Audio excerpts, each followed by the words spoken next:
One of the first things to happen today was the moving of the red and white Imhoff crane to where it could unload rebar into or near the so-called Spillway Remote. Take your pick. The best guess as to what these really are giant footings. See the pictures of the first location and then second location. There was a green boom that came in to make the pour into the car lane corner next to the big retaining wall. See the third photo. You can only see the boom and not the vehicle cab. It was later moved to the area above to provide concrete to the face of the big wall. This would be the fourth photo. Having survived a class in architecture history, I'm happy to see the colonnade of Greek Doric columns here on the bus turnaround area. See the last photo. It brings to mind a cartoon of the construction boss telling the apprentice that no, up and down is not the way the stormwater pipes go. Well, I guess that depends. By far the most interesting event today was the filling of the space between the classrooms with small-sized gravel or some coarse sand with a mocha color. Using a conveyor belt, the fill went from a pile on the ground into the hopper, then out to the area to be filled via a conveyor belt. See the photo. The second photo, a close-up, shows how it was filled to the brim. More columns were added to the colonnade for a total of 17.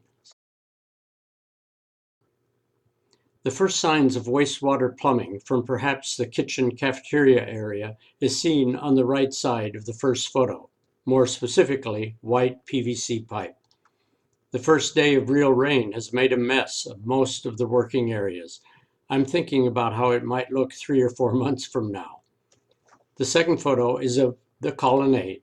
3 more columns have been added since yesterday to the bus turnaround area. This is a much better picture than yesterday's. One of the first things that was done this morning was getting the pumps running to get rid of some of the overnight rainwater and mud that had collected in the elbow of the site. The first photo shows that. Right now, I'm thinking that it would be fun to drop a very small, slightly buoyant capsule into the mud hole, maybe a little bit radioactive. Then we could track it to see where it goes. The second photo, a panorama, shows just what we can see from our balcony. A little of the right south side is hidden, and a lot of the left north side is not seeable.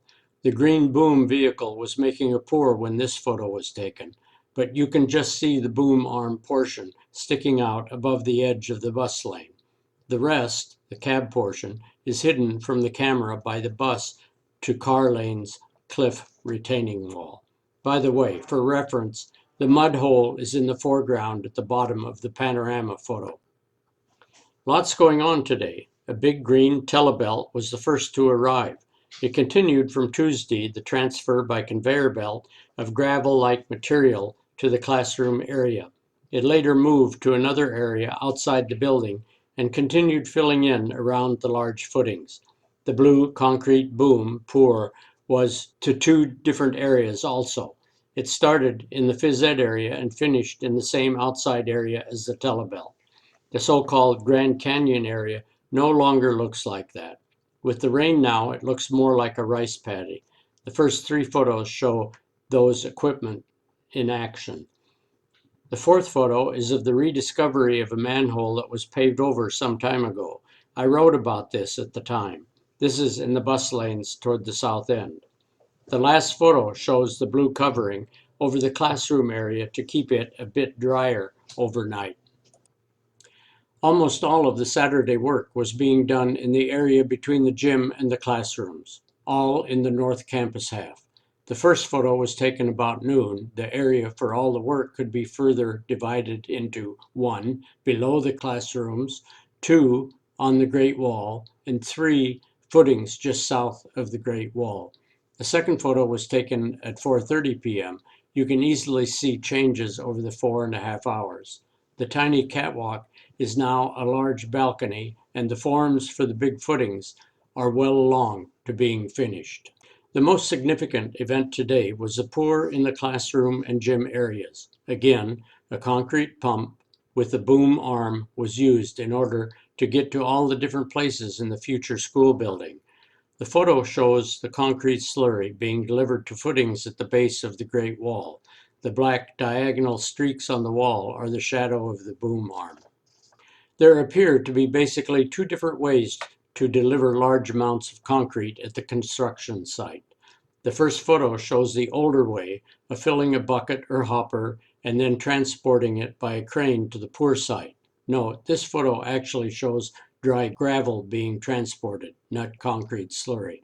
However, the procedure is the same for the two different materials.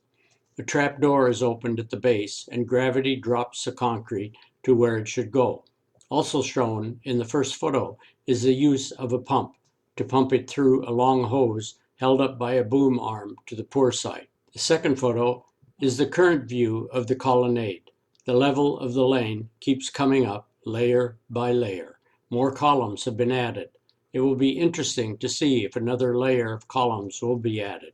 There are 29 columns now.